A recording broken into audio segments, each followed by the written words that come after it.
A ti te agrada la unidad, ahí queremos estar, Señor. A ti te agrada la santidad, queremos ser santos, Señor. A ti te agrada, Señor, el perdón, queremos perdonar, Señor. Todo lo que a ti te agrada, queremos que sea lo que nos agrada a nosotros, Señor. Porque ya no vivimos más nosotros, Señor, sino que nos entregamos públicamente, voluntariamente, Señor, conscientemente a tu señorío, Señor. Sigue transformando nuestro carácter a la imagen de Cristo, Señor. Y permítenos vivir, Señor, esa libertad en ti, para danzar, para hablar de ti, para vivir tu palabra, Señor, para pedir perdón, para ser hijos tuyos, Señor. Padre, yo bendigo a mis hermanos, bendigo este tiempo. Gracias porque has cortado cadenas, Señor. Gracias porque has hablado a tu iglesia, Señor. Y aún aquellos que están luchando todavía, Señor, por esta libertad, te pido, Señor, que incline su corazón para buscarte más, para estar contigo, Señor. Padre, en el nombre de Jesús. Amén. Te invito a tomar asiento, amado hermano.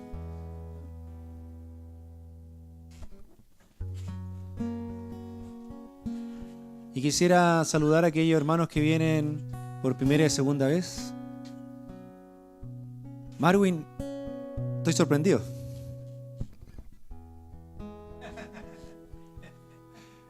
Bien, creo ver si el discernimiento está bien. Andrea, ¿cierto? ¿No es primera vez que vienes? Segunda, así que, Andrea, hay niños durmiendo, no le vamos a dar ningún aplauso, ¿ya? Para no se despierten los niños, ¿ya? Pero eres bienvenida, ya eres de casa. Y en la casa iglesia también participa, ¿cierto? Ah, participa más que yo, la Andrea, entonces. Así que eres de la casa, Andrea. Siéntete muy llamada por el Señor. Y Margarita, ¿cierto? Sí, Margarita ha participado de hace mucho tiempo en la casa iglesia. De hecho, cuando Quilpué estábamos juntos con Byron, de ahí también que ya comenzó a participar. Y ahora ya ha retomado y participa en la casa iglesia también. ¿Sí? Pero primera vez que vienes, ¿no? Segunda, ya, segunda. Así que también siéntete muy amada por el Señor. ¿Alguien más que venga por primera o segunda vez? Tienen pura gana de aplaudir, ¿cierto? ¿No? Casi, sí, con las manitas así.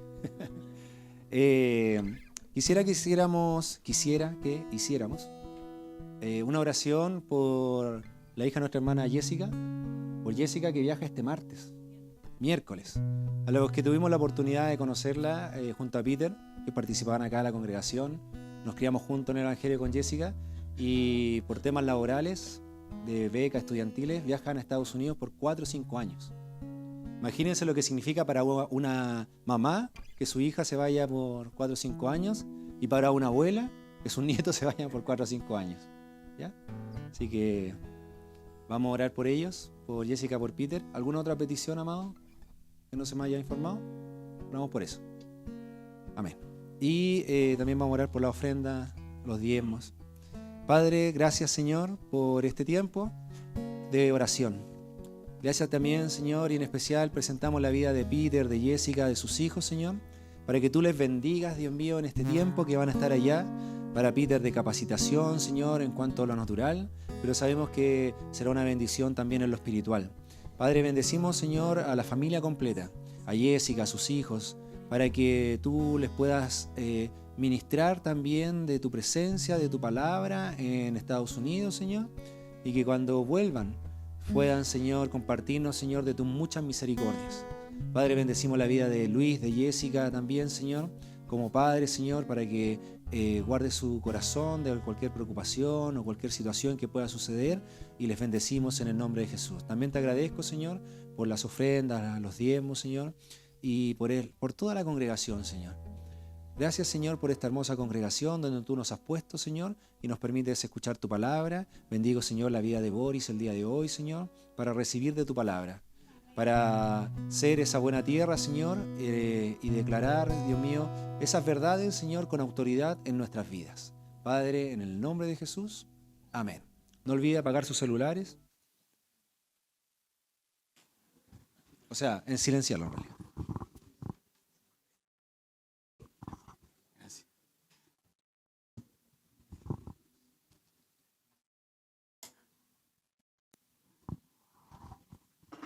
Buenos días.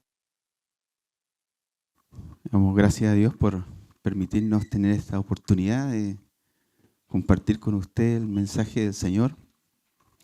Esperamos que no sea yo, sino sea Dios hablándonos. Mi esperanza siempre,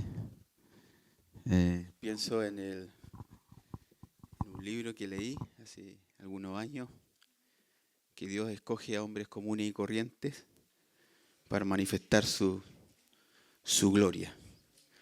Se trata de Él, no de nosotros. Él manifiesta su amor y los testimonios y las alabanzas y la gratitud que hay en nuestro corazón responde a eso. De esas muchas misericordias que Él derrama sobre nosotros. No sé si hay algún aviso particular que alguien quiera dar antes de compartir la palabra. ¿No? Iván, no sé si hay algún aviso, ¿no? ¿No? Yo tengo un aviso de parte del curso de capacitación, del equipo de capacitación que se está llevando a cabo hace ya 3 trimestres. Estamos estudiando la Escritura, algunos de ustedes forman parte de él también, estudiando la palabra. Comenzamos las clases el 11 de agosto y el aviso es que si alguno, por alguna razón, haya dejado de estudiar, puede retomar, sin que ese retomar tenga algún costo. ¿Ya? El material es el mismo, estamos estudiando la vida cronológica de Cristo. Estamos usando un texto de Murray que tiene alrededor de 1100 páginas y ya vamos en la 500 más o menos, porque quedan 2 semestres más. Y paralelo a ese curso que continúa, Jerry va a tomar el ramo de Romanos en un semestre. Entonces, por eso que digo que los que se quieran integrar pueden hacerlo, o sea, que ya hayan tomado el curso antes y quieran reintegrarse, porque en el caso de los otros ramos son individuales.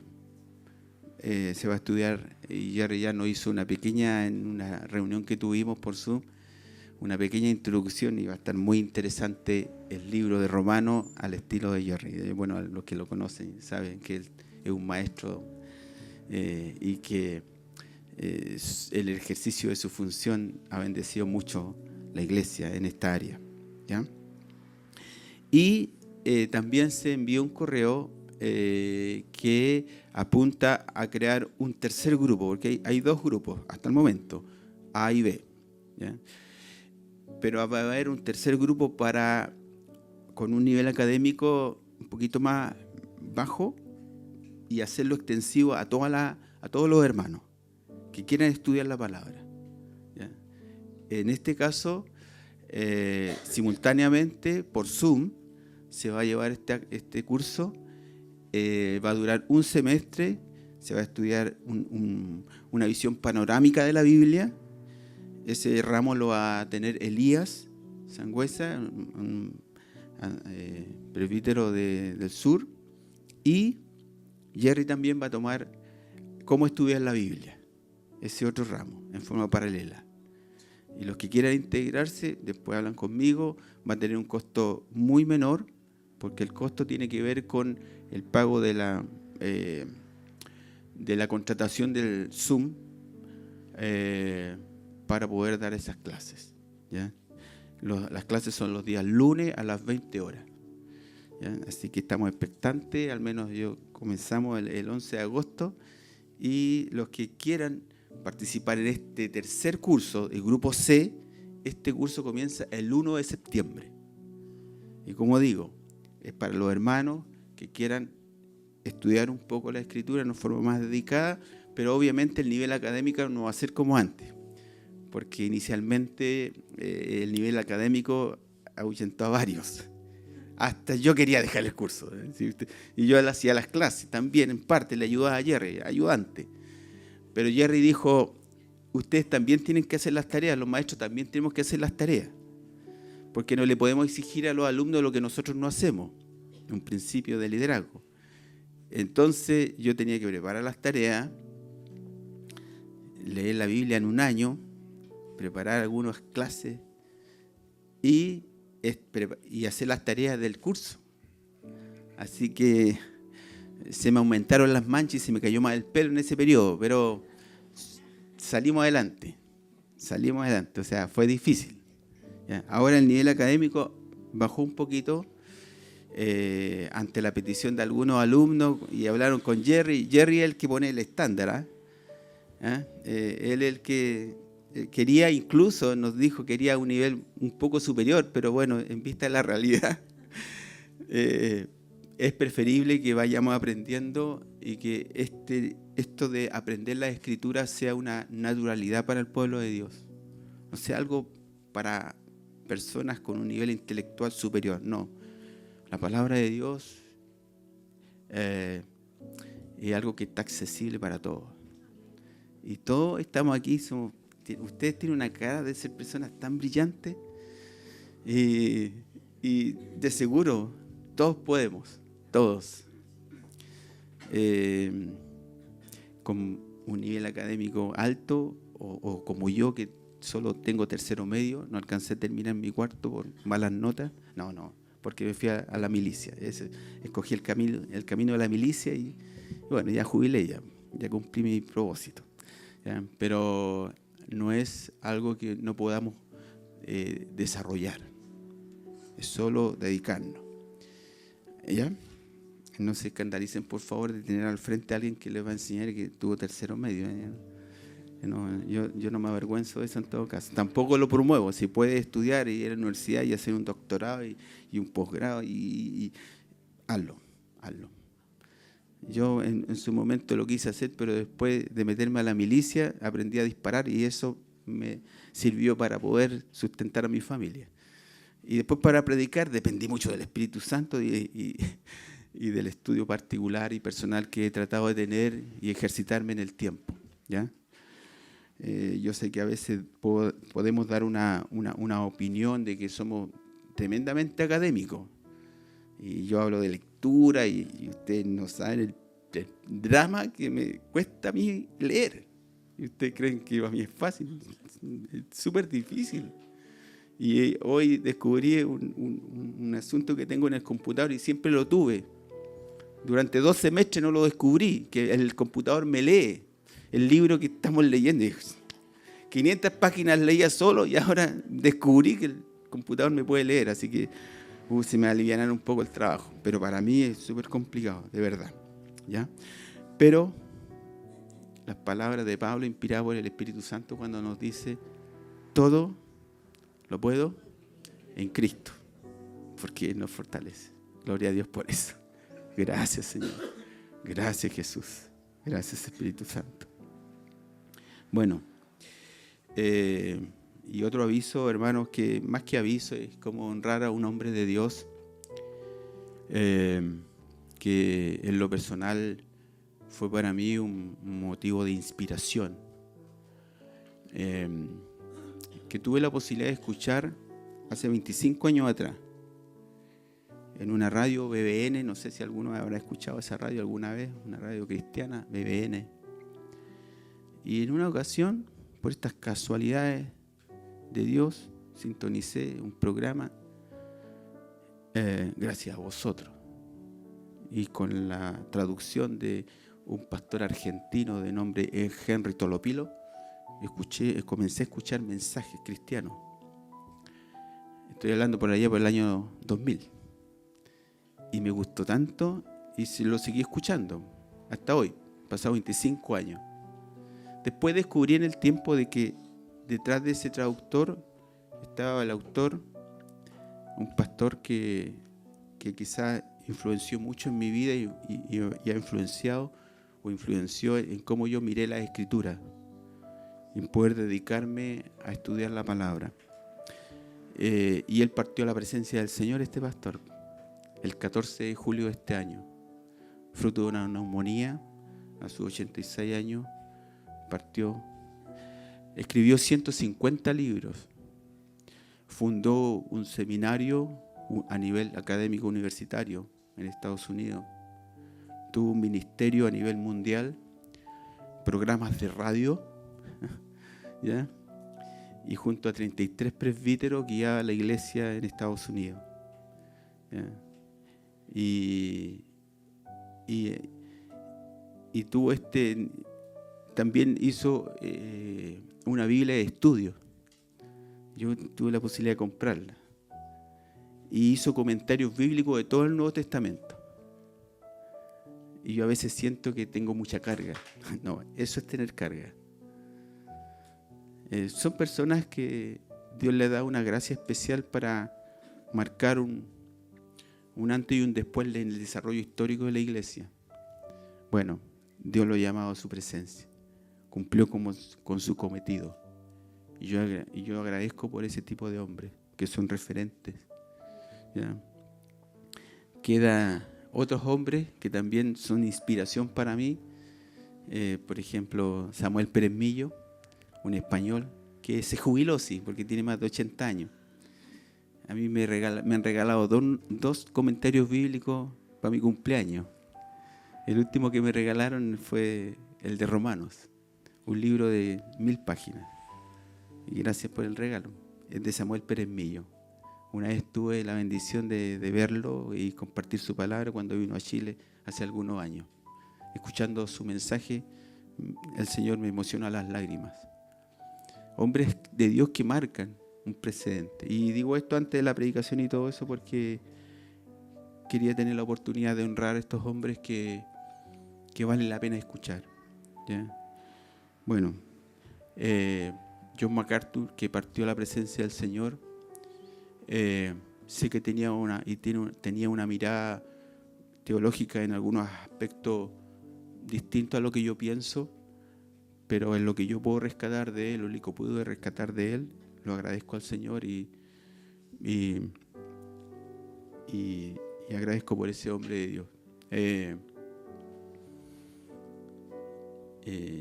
Queda su programa ahí, una aplicación que tengo en mi teléfono que se llama Gracias a Vosotros, y ahí están una cantidad de mensajes de diferentes temas y los sigo escuchando. ¿Ya? Bueno, yo ahora quiero que después de todos estos preámbulos que no tenían que ver con la aplicación en sí, pero sí quise tomarme una oportunidad porque hay lo otro, que nosotros con mi esposa estamos asistiendo, ayudando, cooperando en lo que Dios nos permita hacer en Cabildo. ¿Ya? A veces hay domingos que no nos ven porque estamos en Cabildo. ¿Ya? Ahora estamos aquí y no sé si el próximo domingo, no, pero normalmente nuestra ausencia tiene que ver con eso, con que vamos a estar en Cabildo, estamos yendo los domingos y a veces los miércoles. ¿Ya? Y damos gracias a Dios por lo que está haciendo allá, que ha sido un trabajo de varios hermanos que han ido. Fue Jorge Muñoz, el presbítero de Esquilpué, Marcelo con su familia también, Iván también estuvo yendo, y ahora yo estoy así como siguiendo el trabajo que a la larga, más que las personas que Dios decide usar, es que Dios es el que a la larga sostiene su iglesia. ¿Ya? Así que quería dar ese aviso y también en sus oraciones oren por Cabildo. ¿Ya? Oren por Cabildo. Algunos hermanos me han apoyado en esto, he invitado a algunos hermanos que han ido. El otro día fuimos con Luis y Jessica, ¿no es cierto? Fue de mucha bendición y así vamos a ir invitando a otros hermanos de repente para que nos acompañen y compartir junto con los hermanos allá, y están muy contentos por el apoyo que ellos están recibiendo y muy agradecidos. ¿Ya? Bueno, ahora nos vamos a la palabra. Yo me comprometo a no tomar más del tiempo necesario, pero miren, de entrada quiero leer este texto, que no va a ser esbozado ni desarrollado así tan en detalle, pero sí quiero tomarlo para tener un pensamiento de inicio. Dice: yo te digo que tú eres Pedro, sobre esta piedra edificaré mi iglesia y las puertas del dominio de la muerte no prevalecerán en contra de ella. Un texto muy sabido por lo demás. Sabemos que la iglesia no es una creación humana, ¿verdad? Es una obra divina. Dios mismo la diseñó, la fundó, le dio una misión y la sostiene a pesar de los ataques y desafíos que enfrenta constantemente. Sin embargo, cuando miramos a nuestro alrededor, vemos muchas organizaciones religiosas que se autodenominan iglesias. pero que por sus prácticas, doctrinas y estilos de vida nos hacen preguntarnos si realmente están alineadas al diseño original de Dios. Y no es malo hacernos esas preguntas por lo demás. Hoy quiero invitarle a reflexionar sobre cuáles deben ser, a la luz de la palabra de Dios, las características que distinguen a la iglesia genuinamente bíblica.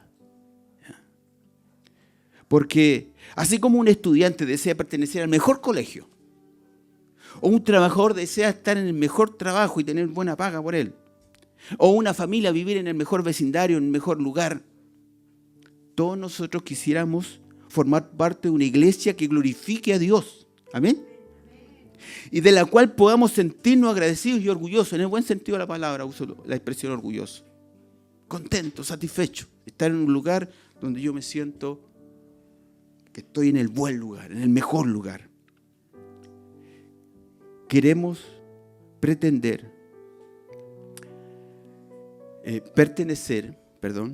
pertenecer a algo que tenga sentido, que traiga propósito, que honre a Dios. Y para eso es importante recordar que es lo que define la verdadera iglesia según las Escrituras.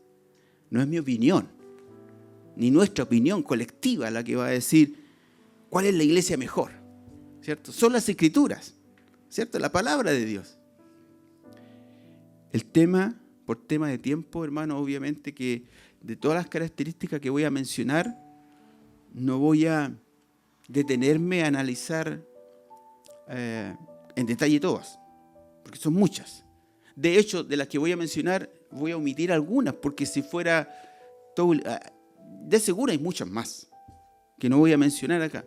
Pero el hecho que no las mencione no quiere decir que sean importantes estas características también bíblicas. Así que vamos a profundizar quizás en una de ellas en particular. La primera característica es el compromiso con la autoridad absoluta de la Escritura. Yo sé que este tema yo lo he abordado muchas veces, pero lo vuelvo a mencionar. Este principio de la autoridad absoluta de la Escritura nos habla de que las Escrituras es la única autoridad de la iglesia en cuanto a lo que ella es, en cuanto a lo que ella hace, o sea, su propósito de existencia. Pero también debemos de considerar que las Escrituras como la única fuente de revelación o conocimiento de Dios. Lo que podemos llegar a conocer acerca de Dios está revelado en la palabra. Este Dios no conocido al cual se refirió Pablo en el areópago griego está revelado en la Escritura. Por eso cuando el pueblo no conoce la Escritura, como resultado da un no conocer a Dios. Y cuando no conocemos a Dios, como tenemos fe, una forma de fe, ese no conocer a Dios nos lleva a crearnos un becerro de oro, haciendo referencia a lo que se fabricaron los hebreos cuando Moisés fue a buscar las tablas de la ley y subió al monte Sinaí. Abajo en el valle quedó la grande. Porque la influencia egipcia, el politeísmo egipcio, la cantidad de dioses, había influido la forma de pensamiento de los hebreos. Entonces, cuando ellos se vieron desprovistos de una cobertura espiritual, se inventaron un dios, hicieron un becerro. Esto no pasa de crearnos becerros si conocemos la Escritura y podemos creer en el Dios revelado en la palabra. ¿Ya? La Biblia nos enseña que todos tenemos fe. Una fe primitiva dada por Dios. Dios nos dio la fe. Dios nos dio la capacidad de creer. Pero es necesario que esa fe sea reeducada para poder conocer al Dios verdadero, al Dios oculto, que yo hice referencia a la mención de Pablo cuando estaba en el areópago griego, rodeado de los filósofos y sabios, dijo, yo les vengo a hablar de este Dios no conocido. Bueno, allí Pablo estaba reeducando la fe de estas personas, hablándole la verdad. Y el único texto válido para esa reeducación de nuestra fe es la palabra de Dios. Entonces establecemos claramente este principio. dos textos para mencionar. Dice, 2 Timoteo 3:1, dice, toda la Escritura es inspirada por Dios, ¿no es cierto? ¿Y qué sigue, mi hermana? Ese texto dice, y útil para enseñar, para redarguir, para corregir. Corregir. La palabra de Dios nos corrige. Corrige nuestra forma de creer. Corrige nuestra ignorancia, corrige nuestro desconocimiento, corrige aquellas cosas que necesitamos saber para creer en el Dios verdadero. Y termina el texto diciendo, para instruir en justicia. 2 Timoteo 4:1 y 2 dice, te encarezco. Este encargo que Pablo le hace a Timoteo. Le dice, te encarezco delante de Dios y del Señor Jesucristo, un texto muy conocido por lo demás, que juzgará a los vivos y a los muertos en su manifestación y en su reino, que prediquen la palabra. Que instes a tiempo y fuera de tiempo, redarguye, reprende, exhorta con toda paciencia y doctrina. Cuando hablamos de doctrina estamos hablando del conocimiento que nos da la palabra. Lo que pasa es que le llamamos así porque es como agrupamos estas verdades en secciones para facilitar nuestro aprendizaje, y eso le llamamos doctrina. Son las enseñanzas, otra forma de decir enseñanzas, doctrinas. Entonces, Timoteo tenía que predicar la palabra con paciencia, pero también con doctrina, con fundamento. O sea, yo te transmito esto no valiéndome de mis ideas personales. Mis ideas personales, y yo lo he dicho en otras ocasiones, no valen nada. Son las ideas de Dios, el deseo de Dios y la revelación que Dios nos da es lo que realmente tiene importancia para todos nosotros. La segunda característica es una iglesia diseñada por Dios. Tiene como prioridad la adoración. Delante hablamos de la adoración. Y es verdad que mi hermana América me preguntó por qué no, o sea, qué pasaba cuando alguien no saltaba. Yo le dije, es que quizás puede tener problemas de articulaciones. Pero el problema mayor es cuando hay problema de corazón. Es que cuando yo no quiero manifestar mi adoración a Dios, no es un problema físico, sino es un problema de corazón. Ahí hay problema. Efesios 1:12 dice, a fin de que seamos para la alabanza de su gloria. Nosotros los que primeramente esperamos en Cristo. A fin. Esta expresión a fin determina propósito y la razón por la cual debemos hacer lo que debemos hacer como iglesia. Y aquí dice, agrega, creados para, y ahí paramos y reflexionamos en la palabra, nos detenemos. ¿Para qué? ¿Para qué fuimos creados? Para la alabanza de la gloria de Dios. Y toda iglesia debe entender y tener como prioridad la alabanza. Para la alabanza de su gloria. Es por esto que decimos que si hay algo importante y que establece la razón de la existencia de la iglesia desde su creación, es la adoración. Porque cuando adoramos estamos respondiendo al motivo principal del por qué fuimos creados, hermanos. Y como hemos aprendido, la adoración no se limita a la música o a los cantos únicamente, o a las expresiones, como levantar los brazos, emocionarnos, saltar. Todo eso está bien como expresiones, pero la adoración no se limita solo a eso, sino que considera la totalidad de nuestra vida, rendida en obediencia, centrada en querer agradar a Dios. Así como Pablo le dice a Timoteo que si te alistaste en el ejército, lo haces para agradar a aquel que te tomó por soldado. Ninguno que está en el ejército se alista para vestirse como quiere. Nadie se alista para cortarse el pelo cuando quiere, o afeitarse cuando quiere, o levantarse cuando quiere, o hacer lo que quiere.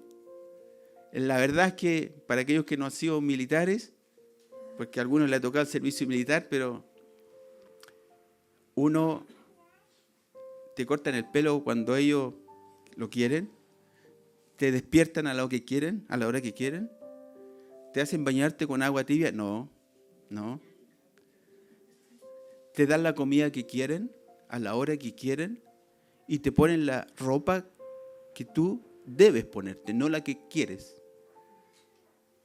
Y tú aprendes a obedecer Y tú aprendes a vivir para agradar a aquel que te tomó por soldado. Y esa figura es la que Pablo presenta. Le presenta a Timoteo.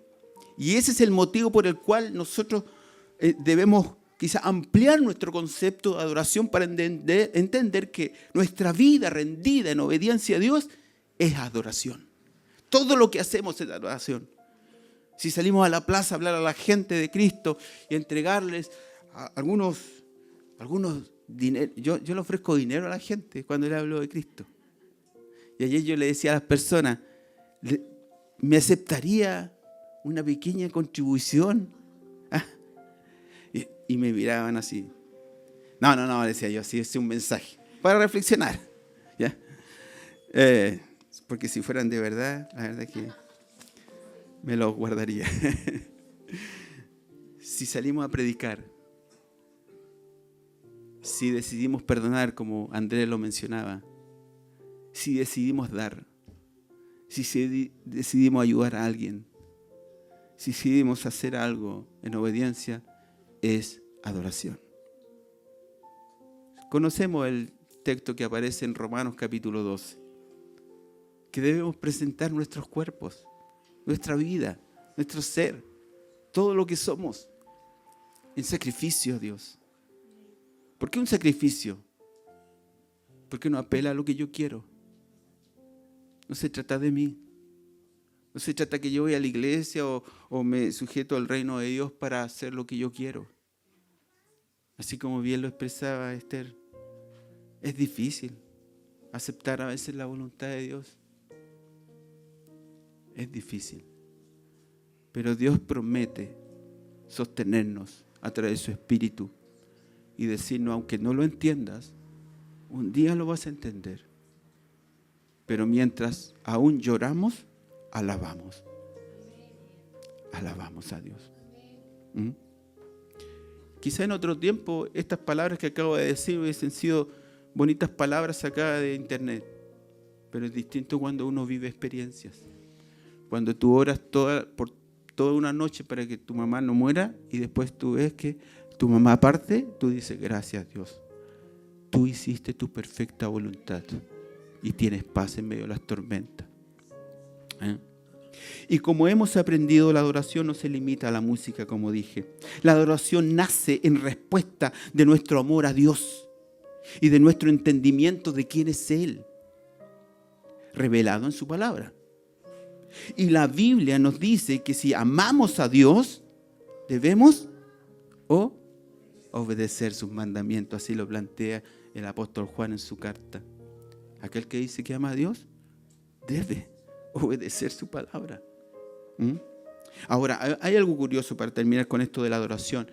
Es que la adoración es una de las pocas cosas que se va a perpetuar en la eternidad. Esto no para, hermano.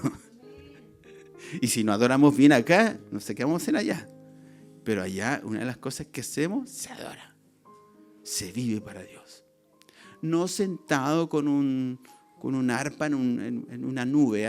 No, esa figura no. Hay muchas cosas que declara la palabra que dice con respecto a lo que vamos a hacer allí. Pero no hay duda que una de ellas será adorar a Dios. Una iglesia diseñada por Dios tiene claridad doctrinal. Este es otro aspecto importante de este diseño divino. Yo edificaré mi iglesia. Una iglesia diseñada por Dios tiene claridad doctrinal. En el capítulo 3 de 1 de Timoteo se mencionan los requisitos de los ancianos. Y uno de estos requisitos es que sean aptos para enseñar. Si yo parado al frente a cualquier anciano o cualquier persona que esté predicando adelante, no se da a entender, yo espero que ustedes me estén entendiendo, y quiere decir que no califico para poder compartir la palabra. Si soy confuso, sé que esto se va desarrollando en el tiempo y Dios nos ayuda, porque sin Él no podríamos hacerlo. Pero debe la iglesia, diseñada por Dios, tener claridad doctrinal, saber por qué creemos y por qué no creemos lo que no creemos. Tener claridad, mucha claridad. El único requisito particular del anciano en relación a su función es que el anciano debe ser apto para enseñar. ¿Enseñar qué? Nos preguntamos. Tito nos responde. Tito 2:1 dice, pero tú habla lo que está de acuerdo con la sana doctrina. O sea, apto para enseñar ¿qué? La sana doctrina. Y ahí uno puede pensar que hay una doctrina insana. Claro, porque Pablo lo especifica. Y si ahí se especifica es porque existe la posibilidad. Y de hecho, Pablo, una de sus luchas, y lo vemos en el libro de Gálatas, y lo vemos en sus cartas pastorales, en donde él pone énfasis entre lo falso y lo verdadero. Entonces, tenemos que enseñar una doctrina sana. Un anciano predicador o maestro debe ser alguien que conozca con claridad las doctrinas bíblicas. ¿Podremos enseñar algo que no sé? No. Ahora, Tito 1:9 dice, retenedor de la palabra fiel tal como ha sido enseñada, para que también puedas exhortar, nuevamente esta expresión, con sana enseñanza y convencer a los que contradicen. Siempre vamos a convivir con esta realidad de tener que contradecir aquellas ideas personales que a veces pueden ser de buena crianza, pero que si contradicen la Escritura deben ser corregidas con amor, para que todos podamos tener unidad en la fe, unidad en nuestras creencias, unidad en lo que pensamos acerca de Dios, su proyecto y su plan. Una iglesia diseñada por Dios conoce y vive de acuerdo a las doctrinas reveladas en su palabra. ¿Ya? Número 4. Una iglesia diseñada por Dios tiene discernimiento espiritual. Una cosa te lleva a la otra. No sé si te has dado cuenta, pero una cosa te lleva a la otra. Estoy seguro que hubiese sido más interesante haber preparado un PowerPoint apuntado, pero los que quieran después me pueden pedir el material si quieren repasarlo. Una iglesia diseñada por Dios tiene discernimiento espiritual. ¿Qué entendemos por discernimiento? El discernimiento es la habilidad. Esto lo busqué en Google, es una definición simple. El discernimiento es la habilidad de poder distinguir entre lo verdadero y lo falso, lo bueno y lo malo. El discernimiento es el proceso de hacer distinción cuidadosa en nuestra mente sobre la verdad. En otras palabras, pensar con discernimiento es sinónimo de la habilidad de pensar bíblicamente, porque allí está la verdad. ¿Ya? Colosenses 2:8 dice, cuídense de que nadie los cautive con la vana y engañosa filosofía. Cuando hablamos de filosofía estamos hablando de ideas personales de los hombres, ¿eh? El arte del pensar, que en sí mismo no está mal, pero cuando ese pensamiento nos aleja de la verdad bíblica, esas filosofías nos hacen daño. Así que engañosa filosofía, dice que Pablo, que siguen tradiciones humanas, las que van de acuerdo a los principios de este mundo y no conforme a Cristo. Efesios 4:14, hemos estado estudiando el libro de Efesios, está muy interesante. Dice aquí Pablo también, para que ya no seamos como niños fluctuantes, llevados por doquier de todo viento de doctrina. Nuevamente la palabra doctrina, de todo tipo de enseñanza. Por estratagemas de hombre, por cosas que los hombres inventan, estratagemas, para engañar. Para engañar, mira. Emplean con astucia las artimañas del error. Y aquí quiero profundizar un poquito más en este punto. ¿Cómo evitaremos ser engañados? Conociendo las Escrituras y evaluando cada enseñanza en relación a la revelación bíblica. ¿Ya? A lo largo de la historia de la iglesia y del mundo en general, hubo un periodo que muchos conocen como la Edad Oscura, más o menos siglo XV en adelante, por ahí. Históricamente se conoce como la Edad Oscura. Algunos han tratado de cambiar ese término para que no sea tan fuerte, Edad Oscura. Fue una época marcada por la falta de acceso al conocimiento, especialmente de la palabra de Dios.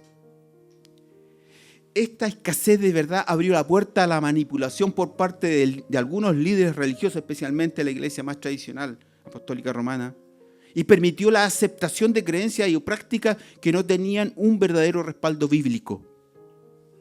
En un tiempo las misas se hacían en latín, y si tú no hablabas latín, no entendías nada de lo que ahí se estaba enseñando. La gente, al no entender cómo comparar lo que se les enseñaba, simplemente aceptaban lo que escuchaban. No tenían manera de poder decir esto es verdad o mentira, no entendían nada. Hoy vivimos una realidad completamente distinta, hermanos. Tenemos a nuestro alcance más información que nunca antes en la historia del hombre. Basta con un clic para acceder a miles de enseñanzas, sermones, libros y opciones sobre temas espirituales y de todo tipo. Sin embargo, este exceso de información no ha producido mayor discernimiento. Mira qué contradictoria la cosa, ¿eh? Si antes la ignorancia nos llevó discernimiento, ahora el exceso de información tampoco está produciendo un mayor discernimiento, sino todo lo contrario. Muchos creyentes se sienten confundidos y desorientados. ¿Por qué? Porque no todas las fuentes son confiables. Y al no saber a quién escuchar o en qué creer, muchos terminan aceptando enseñanzas erróneas o distorsionadas. No olvidemos que el diablo se sigue disfrazando con su mismo disfraz, como ángel de luz. Y lo hace para engañar, si fuese posible, como dice la Escritura, aún a los escogidos. Mientras en el pasado la ignorancia fue el problema, hoy es el exceso de información. En ambos casos, la raíz es la misma. Nos hemos alejado de la palabra de Dios como fuente principal de verdad. Por eso, ahora más que nunca, hermanos, es necesario volver a las Escrituras. Buscar la guía del Espíritu Santo. Y apoyarnos en maestros fieles que enseñen conforme a la verdad bíblica. Son estos tres elementos importantes. Acercarnos a la palabra. Buscar la guía del Espíritu Santo. Y contar con hombres fieles que sean idóneos también para enseñar. Número 5. Una iglesia diseñada por Dios se caracteriza por la santidad de sus miembros. Mira, hasta aquí quizás te pareció interesante lo que he compartido. A mí me pareció interesante. Pero esto no tiene sentido si esto no se traduce en una vida santa. Me acuerdo cuando estaba iniciándome en el trabajo que tuve por casi 30 años. Estaba ahí de estudiante yo, soltero, jovencito. Conocí en Valparaíso a una familia cuando yo los domingos iba a una congregación. Después me invitaban a tomar tecito en la tarde, porque la reunión era en la tarde los domingos. Me llevaban a su casa. Como mi familia era de Talcahuano, así que yo estaba medio solito ahí en Valparaíso. Ahí. Y siempre Dios tiene a alguien. Siempre. Una vez dice, estoy solo en el mundo. No, si está Dios contigo, tiene una multitud a tu alrededor. Y esta familia me llevaba después a su casa. No sé si me veían cara de desamparado, pero ¿cómo haya sido? Me invitan a su casa. Y después el jefe de hogar, en su vehículo, me llevaba a la escuela donde yo estaba estudiando, mi internado. Y dentro de las conversaciones que él una vez tuvo conmigo, yo 3 años en el Evangelio, 4 años quizás, me decía, ¿sabes? Mi familia una vez me contó, me dijo, vamos a la iglesia, pero yo no tanto. ¿Ya? Mi esposa es más entregada, pero sí yo algo he llegado a entender, me dijo, que todo lo que yo trato de aprender de la Biblia, trato de vivirlo. Y a mí me pareció revelador eso. Sí, dijo, yo en realidad, por ejemplo, aprendí que tengo que amar a mi esposa. Entonces le estoy ayudando a lavar la loza ahora. Porque eso era una labor solo de mujeres. No es solo de mujeres. Y así que le trato de ayudar cuando tiene que hacer algo. Estoy tratando de vivir la fe de esa forma. Y a mí me quedó eso. Una, por el gesto que él tenía de llevarme a la escuela en la noche, sin tener cero obligación de hacerlo. Claro que si no lo hacía, no sé qué íbamos a volver yo. Valparaíso, ahí en los cerros. Y eso me quedó, así como una enseñanza práctica. Y creo que la vida cristiana se reduce en eso, hermano. Porque podemos tener la teología correcta, las doctrinas correctas, el conocimiento correcto, las formas correctas, nuestras liturgias, en las mejores reuniones aquí llenas de Dios, entre comillas. Si eso no se traduce en que yo cambie mi corazón, en que yo me aparte del pecado, en que yo viva y practique lo que creo. La vida cristiana es una forma de vida que comienza con un cambio de mentalidad. Pero este cambio de mentalidad, si solo queda en mi mente y no se traduce en un cambio de vida, es nada. No vale nada. Quizás para lo único que valga es para tener mayor condenación cuando nos presentemos delante de Dios. No te hagas maestro, muchos de vosotros, decía Santiago en su carta, porque los maestros recibirán mayor condenación. Señor, ten misericordia de mí. Pero es así. Pedro es que en su carta dice, como hijos obedientes, Pedro 1, 14 al 16 dice, como hijos obedientes no se amolden a los malos deseos que tenían antes, cuando vivían en ignorancia. Más bien sean ustedes santos en todo lo que hagan, como también es santo quien los llamó. Pues escrito está, sean santos. ¿Cómo termina el texto? Porque yo soy santo. En Corintios, 2 Corintios 7:1 dice, así que amados, puesto que tenemos tales promesas, limpiémonos. O sea, limpiémonos. Pablo, escribiendo esta carta, se considera con la necesidad de también ser parte de esta iglesia que necesita limpiarse. Limpiémonos. O sea, Pablo nos está diciendo, límpiense. Limpiémonos, hermanos. Y yo también lo digo, limpiémonos. Porque aquel que se para al frente es el primero en ser aludido por Dios para decir, tú debes vivir en santidad. Tú que estás hablando ahí, mostrando quizá una apariencia de piedad y santidad, tú eres el primero en ser llamado a vivir en santidad. La búsqueda de la santidad es una respuesta, es una muestra de nuestra fe genuina. Y lo que garantiza nuestra pertenencia al reino de Dios. Yo mientras cantábamos esa canción, Él reinará, en realidad yo a veces les cambio para mí las letras. Yo le decía al Señor, Él reina ya. Él reina ya. No voy a cantar como Andrés, porque tenemos la misma voz. Él reina ya. No es algo futuro. Él reina ya. Y no de en Sion, en mi corazón. Así que también le cambié esa parte. Él reina ya en mi corazón. Como que rima también, ¿eh? Porque es algo presente. Y yo espero que Él reine. Y ese reinado de Dios va a provocar en mí su santidad. Porque Él espera que su iglesia diseñada sea una iglesia santa. Pues sin santidad nadie verá al Señor. Número 6. La última, hermanos, y en esta voy a extender un poco más. Denme algunos minutos en esta. Una iglesia diseñada por Dios es liderada por hombres que ejercen su autoridad a través del ejemplo. Esto es un elemento crítico en la vida de la iglesia. Los líderes, los ancianos, los pastores establecen una pauta y dan ejemplo de lo que una iglesia debe ser. Cada vez que en el Nuevo Testamento se hace referencia a los ancianos, lo hace en forma plural. Hay una excepción. Segunda de Juan 1:1, cuando dice el anciano a la señora elegida. ¿Ya? Hay un texto allí. Pero es una excepción.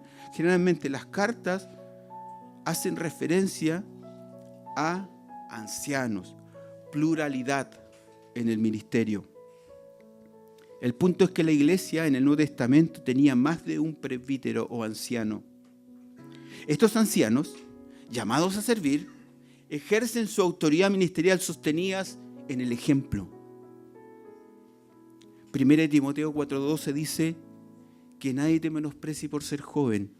Al contrario, que los creyentes vean en ti un ejemplo a seguir de la manera en que hablas, en que te conduces, en el amor que tú compartes con las demás personas, fe en tu fe, que no eres una persona pesimista, sino una persona de fe, que imparta fe, y en tu pureza, que tiene que ver con la santidad.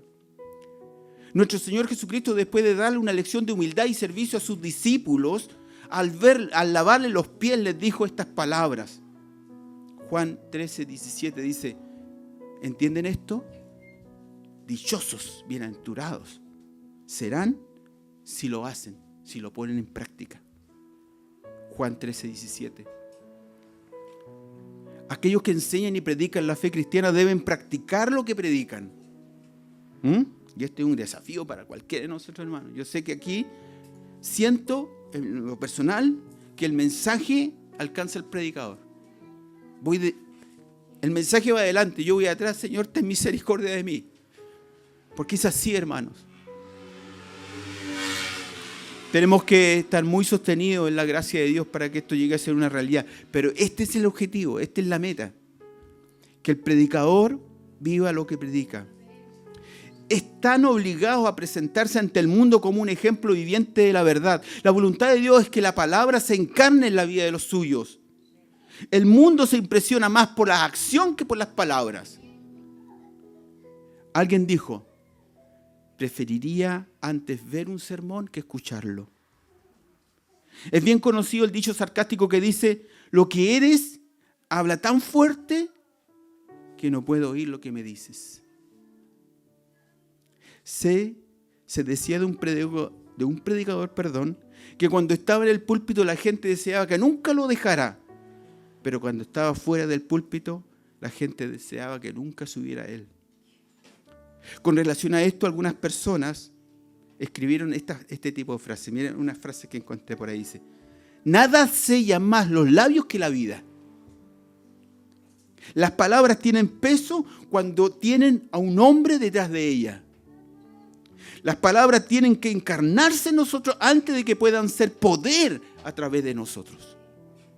Si predico lo correcto, pero no lo vivo, estoy diciendo una mentira acerca de Dios. Algunas frases que encontré. Pablo, preocupado por la iglesia y su liderazgo, llama desde Mileto a los ancianos. Y les dice lo siguiente, capítulo 20, 28 en adelante, dice, tengan cuidado de ustedes mismos y de todo el rebaño sobre el cual el Espíritu Santo los ha puesto como obispo para pastorear la iglesia de Dios, que Él adquirió con su propia sangre. Es de Dios la iglesia, hermanos. Sé que después de mi partida entrarán en medio de ustedes lobos feroces que procurarán acabar con el rebaño, aún de entre ustedes mismos, les advierte Pablo. Se levantarán algunos que enseñarán falsedades para arrastrar a los discípulos que lo sigan. El ego humano a veces quiere tener seguidores, gente que me aplaude y que apruebe lo que yo hago, pero no se trata de eso, hermanos. Así que estén alertas, le dice Pablo a estos hermanos. Estén alertas, guardando sus corazones, sobre toda cosa guardada, como lo dice el proverbio. Recuerden que de día y noche, durante 3 años, no he dejado de amarles con lágrimas a cada uno en particular. Estaba muy preocupado y le abrió su corazón. Los ancianos son líderes maduros que cultivan una vida personal primero y luego la grey de Dios. Los requisitos de los ancianos están delineados en 1 Timoteo capítulo 3. Son virtudes de piedad, no perfección, porque no hay nadie perfecto aquí en este mundo, hermano. Nadie podría calificar para ejercer la función si pensamos en la perfección, pero sí son aspiraciones, son requisitos que Timoteo tenía que tener en cuenta cuando pensaba en delegar la función de liderazgo dentro de la iglesia en Efeso. Bueno, y esto se aplica para toda la iglesia hasta el día de hoy. irreprensible. Es lo que debe caracterizar la vida de un anciano. No es perfección, como digo, sino una vida personal caracterizada por una búsqueda de la santidad y ser un modelo que provoque inspiración de lo que debe ser un seguidor de Cristo. Cuando al momento de elegir funciones de liderazgo dentro de una congregación se pone mayor énfasis en las habilidades, en el conocimiento o en las capacidades naturales del candidato, dejando en segundo plano el carácter, la integridad o la madurez espiritual, se corre un serio riesgo. Podemos llegar a cometer errores que tarde o temprano traerán consecuencias dolorosas para la vida de la iglesia. La palabra de Dios no ignora lo importante de los talentos o la capacidad personal, pero pone un énfasis mucho más fuerte en el carácter del líder. Es una cuestión de carácter, hermano. Basta con revisar los pasajes de 1 Timoteo capítulo 3 o Tito, donde, capítulo 1 en Tito, donde Pablo detalla los requisitos para los que han de servir como obispos o ancianos. No solamente el deseo personal, porque cuando dice ahí en capítulo 3 de 1 Timoteo, si alguno anhela obispado, buena cosa desea. Pero hay un pero, y desde allí en adelante, después de ese pero, hay una serie de indicaciones que no deben ser pasadas por alto. Allí, la mayoría de las cualidades mencionadas no tienen que ver con talentos o dones particulares, sino con virtudes morales. Ser irreprensibles, sobrios, prudentes, no violentos, no amantes del dinero, buen esposo, buen padre, dueño de sí mismo. Amén. Dios no busca líderes brillantes a los ojos del mundo, sino siervos fieles. Encárgale a hombres fieles. Ese es el gran llamado. Que reflejen el corazón de Cristo, que sean un modelo de Cristo. Pablo decía de sí mismo, imítenme a mí, porque yo a su vez imito a Cristo. Según de Timoteo 2:2 dice, lo que has oído de mí ante muchos testigos, encomiéndalo a hombres fieles, capaces para enseñar también a otros. Lamentablemente, en algunos contextos se ha adoptado criterios de selección más parecidos al mundo empresarial que a los del reino de Dios. Buscamos carisma, personalidad atrayente, capacidades de oratoria, de poder comunicarme mejor, manejo de grupo, liderazgo estratégico, y hay una cantidad de literatura pseudocristiana que promueve métodos más que contenido real y carácter, pero olvidamos mirar con profundidad la vida espiritual y moral del candidato. Y cuando eso ocurre, puede parecer que todo marche bien al principio, pero con el tiempo, si el carácter no acompaña al cargo, se abren puertas al orgullo, al abuso de autoridad, a la manipulación, a la caída moral y muchas veces al sufrimiento de la congregación. Por eso es tan importante recordar que los líderes de la iglesia no son simples creadores de actividades, hermano.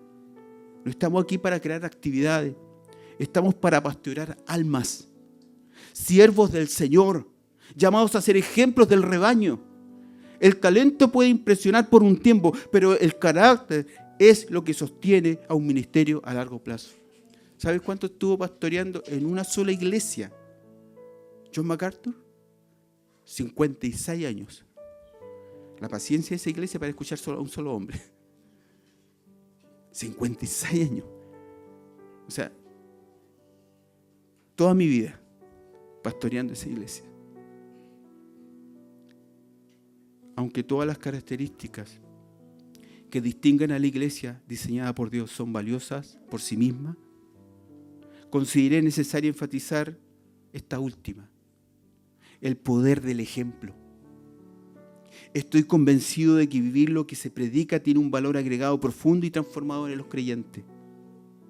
Nuestra sociedad ha sido duramente afectada por el mal proceder de las autoridades. Estoy hablando en términos social, civil, como país. Las autoridades tristemente han dejado un mal precedente en este punto, de quienes se esperaba una conducta íntegra.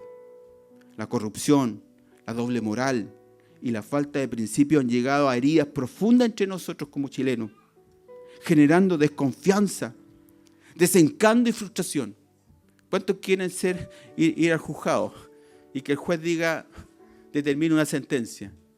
Y no son todos, pero el más procedente de algunos obviamente que hace poner en juicio el sistema judicial. ¿Y para qué hablar de otras entidades del gobierno o de otras entidades públicas o de otros estamentos sociales? Hay frustración, hay desencanto. Y si trasladamos esta realidad social a la iglesia, que según la palabra es columna y baluarte de la verdad, la preocupación es aún mayor. ¿Qué esperanza le queda al mundo si la iglesia de Cristo es el proyecto de Dios para traer luz a un mundo herido y en oscuridad? También pierde su credibilidad. Cuando la sal pierde su sabor, ¿qué dijo Cristo? ¿Para qué sirve esa sal? Para ser pisoteada por los hombres. ¿A dónde podrá acudir el que sufre? Si incluso quienes representan a Dios no reflejan su carácter. ¿Cómo confiar si tantas instituciones están siendo desacreditadas precisamente por quienes deberían dirigirlas? La humanidad está necesitada de referentes reales, hermano. No perfectos, insisto, no esperamos perfección porque nunca la vamos a hallar aquí en la tierra. No hay injusto ni aun uno, dijo Jesús. Pero son personas que buscan, a través del ejemplo, inspirar. Los líderes que viven con coherencia, esperamos encontrar líderes que vivan con coherencia, que inspiren por su ejemplo, más que por sus palabras. Dios nos ayude, hermanos. Que Él nos dé corazones íntegros, dispuestos a vivir con verdad, para que en medio de tanta oscuridad, la luz de Cristo brille y siga brillando a través de su pueblo. Columna y baluarte de la verdad. Luz y sal de esta tierra. La única esperanza que este mundo tiene. Hermanos, a fin de año habrán elecciones aquí en nuestro país. ¿Y tú crees que un nuevo presidente va a cambiar esta realidad? No importa quién sea. Sí, yo le animo a que se ilustren, se informen, sepan y voten en libertad y en conciencia de acuerdo a los valores y la fe que ustedes tienen. Pero quien esté allí, la Biblia dice que será puesto por Dios. Y quien esté allí no va a cambiar a este país, ni ningún país. Porque nuestra esperanza no está en los hombres, está en la iglesia, el mensaje de salvación que la iglesia tiene en su corazón. Pero este mensaje no solo tiene que ser verbalizado, tiene que ser vivido por nosotros, para que la iglesia pueda tener favor con el pueblo y Dios añada a su iglesia a los que han de ser salvos por el testimonio de su iglesia, que brilla como una luz que no se esconde debajo de un almud, sino está en los lugares más altos para ser visible. Para terminar, creo que es importante aclarar algo. Aunque la Biblia pone un énfasis especial en los ancianos de la iglesia y les pide ser un ejemplo para los demás, eso no significa que los demás estemos exentos. Porque tú puedes decir allí, yo estoy recién en la iglesia, llegué hace poquito al evangelio, he participado un par de veces. Hermanos, nadie está exento. Todos tenemos este llamado de ser luz y sal y ser ejemplo. En realidad, este llamado a ser ejemplo es para todos los que seguimos a Cristo. Los que un día le dijimos, Señor, sé tú mi amo y mi dueño. Tal vez no seas pastor, no seas anciano o líder con un título específico.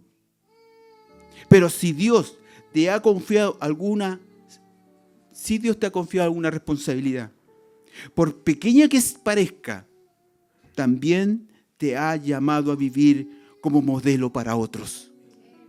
Si eres padre o madre, tú eres ejemplo fundamental para tus hijos. Por algo tus hijos quieren o no venir a la iglesia. Quizás no hemos sido el mejor ejemplo para ellos. Debemos asumir nuestro ejemplo como padres. Si trabajas, Tu forma de actuar puede influir en tus compañeros de trabajo. Y puedes ser ejemplo para ellos. Y debes ser ejemplo para ellos. Pensar de esa forma. En tu vecindario, ¿qué opinión tienen tus vecinos de ti? Es importante, hermano, entender que nuestro actuar va a tener un efecto positivo o negativo en el lugar donde vivimos. No somos alguien que podamos escondernos. Si estás discipulando a alguien, aún haciendo el curso de consolidación, tu vida habla tanto como tus palabras. Y yo diría más que tus propias palabras. Es verdad que a veces es entusiasta poder ser guía de alguien, discipular a alguien. Y puede alguno decir, oh, yo quiero discipular a alguien, yo quiero enseñar también. Sí, hermanos, qué bueno que tenga ese deseo. Buena cosa deseas. Y yo te animo a que alimente ese deseo.